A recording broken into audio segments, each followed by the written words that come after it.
නපුරු හදක අතරමං වූ මුවැත්තිය වස්සානයේ ප්‍රේමයක් 19 වෙනි කොටස. දින ගෙවී ගොස් උදා වූයේ හිතුවක්කාරයාගේ කොෆී ෂොප් එක විවෘත කරනා දිනයයි. ඉඳින් නැකත් වේලාව යෙදී තිබුණේ උදෑසන 9 හෝරාවටය. මුවැත්තිය මේ ලහි ලහියේ සූදානම් වන්නේ එහි යාමටය. ඉඳින් ඈ පැහැසි සමග කිරිබත් සූදානම් කරගන්නට වූයේ එහි ගෙන යාමටය. හිතුවක්කාරයාටත් ඈ කල් තබාම ඒවා රැගෙන එන බවට දැනුම් දෙන්නට වුණි. අක්කී අනේ මේ ඇඳුම හොඳයිද? මහව නිකන් කේෂ්ට ගැලපෙන්නේ නෑ වගේද අක්කී? එයාද ලස්සනට ඉඳීවි. මුවැත්තිය පැහැසිව සොයාවිත් අසන්නට වූයේ තමා හැඳවුන් මැක්සි වර්ගේ ක්‍රීම් පැහැති උරපටි ගවුම සකසමිනි. අයියෝ කෙල්ල ඔය ඉන්න ලස්සනට. මට නම් හොඳටම ෂුවර් ඔයා තරම් එයාට ගැලපෙන කෙනෙක් එතන ඉන්න එකක් නැතිවේවි. පැහැසි මුවැත්තියගේ හිත සදන්නට වූයේ මුවැත්තියගේ ඇත්තම ලස්සන වර්ණනා කරමිනි. අනේ මන්දක්කී මට නම් බයයිත් වගේ යන්න. එයාලගේ අම්මත් ඉන්නවා. මගෙන් මොකුත් අහයිද? මාව දන්නේ නැතුව ඇති නේද? බලමුකෝ. එහෙම වුණොත් අපි ඔයාව ඉස්කෝලේ ටීචර් විදියටම හඳුන්වලා දෙමු.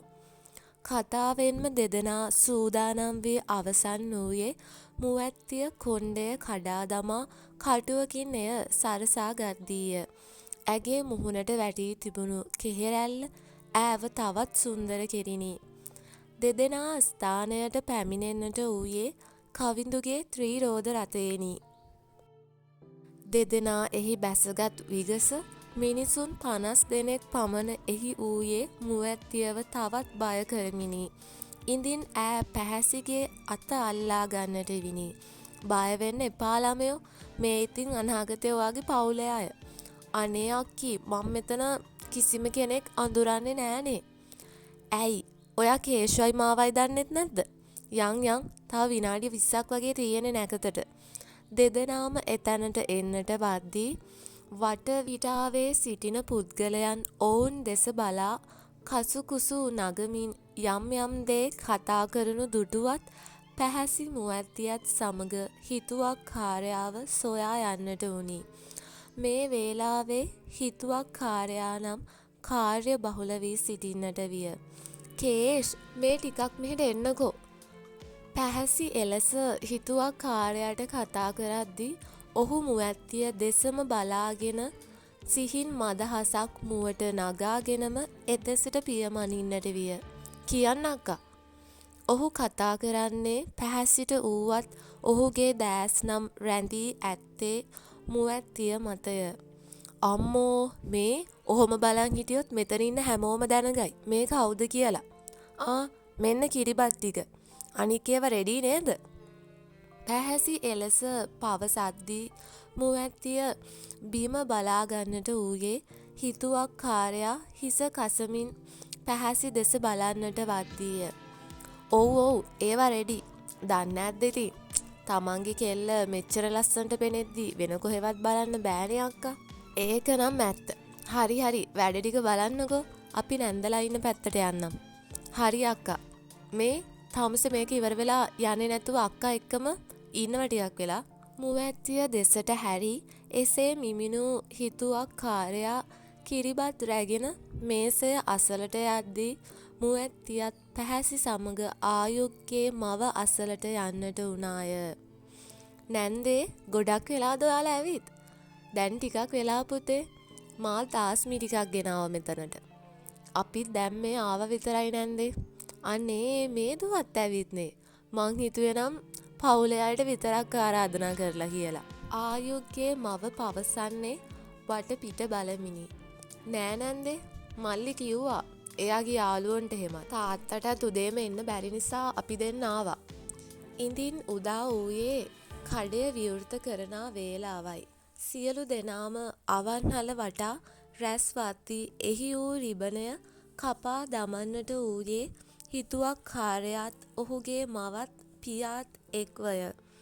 මුවැත්තියගේ නෙතින් කඳුලක් ගලා යන්නට වූයේ ඔහුගේ සාර්ථකත්වය දැකය. නමුත් එක්වරම ඉදිරියට පැමිණි රශිනි හිතුවක්කාරයාට සුබ පතමින් ඔහුගේ කම්මුලක් මත හාදුවක් තැබුවේ ඔහුගේ දෑස් මුවැත්තිය වෙත යාවද්දීය.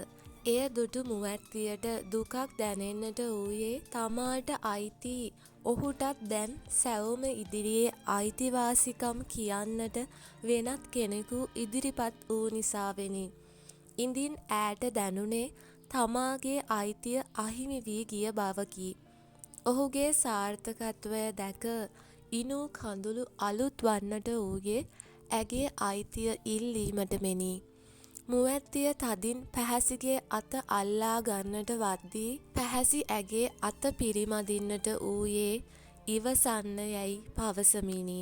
නමුත් ඒ වේලාවේ හිතුවක්කාරයාට කිසිවක් කරගත නොහැකිව ඔහුත් අසරණ වූයේ තම මවත් පියාත් රශිනිව එක්කගෙන කොෆී ෂොප් එක තුළට යන්නට වූ නිසාය. තම කඳුළු පිසලාගත් මුවැත්තියත් පැහැසි සමගින් පැමිණි අමුත්තන් පිටුපසින් ඇතුළට ගියේ තම දුක හිතේ හිර කර ගනිමිනි. එහි ඇතුළත ඇති සංසුන් බවත් කළු පැහැ ගැන්වූ වීදුරු වලිනුත් මේස වලිනුත් තැනින් තැන ගෝනි නූල් වලින් එල්ලෙමින් එළිය විහිදෙන්නා වූ අලංකාර බල්බ මගිනුත් එහි සුන්දරත්වය වැඩි වී ඇති බව දුටු මුවැත්තියගේ දෑස් විසල් වන්නට වුණි. ඇත්තෙන්ම එහි වූ සංසුන් බව ආදරය විඳිනා ආදරවන්තයන් දෙදෙනෙකුට නම් නිදහසේ කතා බහ කරමින් කාලය ගත කරන්නට කියාපු තැනක් යැයි මුවැත්තියට සිතුණි. ඉඳින් ඈගේ සිත යටින් ආශා කරන්නට වූයේ මහා වර්ෂාවක් ඇද හැලෙනා දිනක මෙතන කොනේම ඇති මේසයකින් හිඳ හිතුවක්කාරයා සමගින් පිටතින් ඇති දොළ දෙස බලමින් කෝපි කෝප්පයක් පානය කිරීමටය. සමහරුන් වටපිටේ ඇවිදිමින් එහි අලංකාරත්වය විඳිනා අතරේ තවත් සමහරු කෝපි සාදනා තැනට ගොස් එහි සිදුවන දෑ බලා ඉන්නට වුණි. තවත් සමහරු විවිධ වර්ගයේ කේක් වර්ග සමගින් දුම් දමනා කළු කෝපි ඕඩර් කරන්නට වූයේ තවමත් උදෑසන වූවත් එහි ඇතුළත වූ වයිබ් එක පවා පිටතට වඩා වෙනස් බැවිනි. එහි ඇතුළත වූ ඔවුන් හට නම් මැවෙන්නේ හවස් යාමයේ තමා එහි සිට කෝපි කෝප්පයක් රස විඳිනා හැඟීමකි. තවමත් එහි සේවක සේවිකාවන් නම් එතරම් නොවූයේ අද මුල්ම දවස නිසාවෙනි. මේ වන විට එක් සේවිකාවක් හා සේවකයෙක් පමණක් එහි සේවයට පැමිණ සිටියේය. ඔවුන්ද අවන්හලේ නම වූ ෆ්‍රෙන්ඩ්ලි ලෙස සටහන් වූ ඒප්‍රන හැඳ කඩිමුඩියේ කෝපි සාදමින් පැමිණි අයට පිළිගන්වමින් සිටින්නට විය. ටිකින් ටික කල් ගතවද්දී පැමිණි අමුත්තන්ද නිවෙස් බලා යන්නට විය. එවර මුවැත්තියගේ දුරකථනය නාද වන්නට වූයේ හිතුවක්කාරයාගේ නමිනි. නමුත් තවමත් ඔහුගේ මවත් සමග ඔහු කතාවක බව දුටුවත් ඈත් දුරකථනය කනෙහි තබාගෙන කිසිවක් කතා නොකර ඉන්නට වූයේ හිස් හැඟීමකිනි. ඉතින් ඊළඟට කතාව මොකද වෙන්නේ කියලා බලන්න දැන්ම අපේ channel එකට subscribe වෙන්න කියලා ආදරෙන් මතක් කරනවා. ඉතින් ඊළඟ කොටසින් හම්බ වෙමු. Thanks for watching us.